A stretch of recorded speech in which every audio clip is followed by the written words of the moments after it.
Everybody has phobias. Well, not everybody.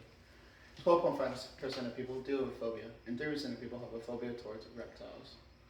Subsymptoms of a phobia could be many things: fear, nauseousness, nervousness, and anxiety. But just because people have a phobia for reptiles does not mean all of them, but it does not mean all of them just do. A lot more could just be simply afraid. But why? Why would people be afraid of our little scaly friend? Why? Godzilla, Anaconda, and Snakes on a Plane. What's one thing all three of those movies have in common? If you said fluffy puppies, no, you're wrong. It's a big ass reptile. If your parents were afraid of reptiles, most likely you're afraid of reptiles. And if you don't get over that fear of reptiles, then most likely your kids will go fear reptiles, and that will go on and on.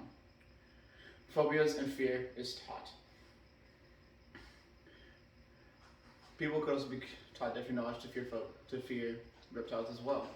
For example, did you know that the average python is 25 feet long?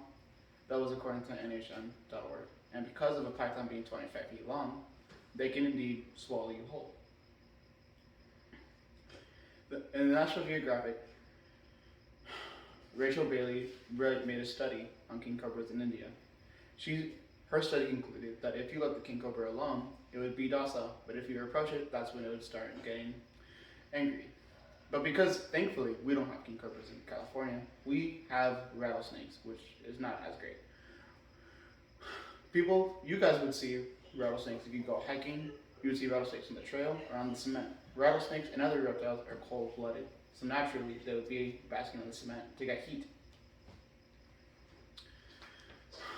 I think it's fair to be said, rattlesnakes are not puppies. You clearly do not approach them. If you leave the rattlesnake alone or respect it, the rattlesnake will respect you and leave you alone.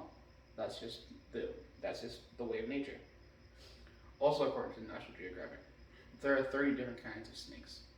And according to reptileguide.com, there are 22 different kinds of bearded dragons. Speaking of bearded dragons, I have my bearded dragon right here.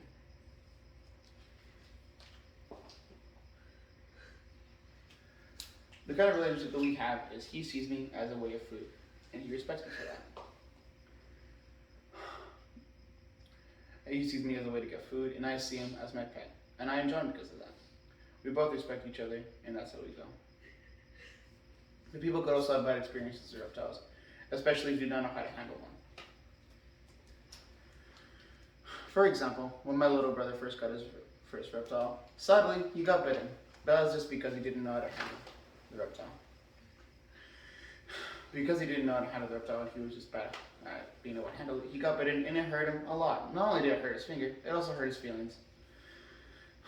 Reptiles need to be treated with respect, and if you want to handle one or take care of one eventually, you have to know how to handle one. Do your research and figure out what to do. Reptiles are not house pets, once again. You have to respect them. You have to respect them and see them as a way, and they have to see you as a way to get food. And if they see you as a way to get food, as I showed you with Bob, they will respect you and they won't bite you at all.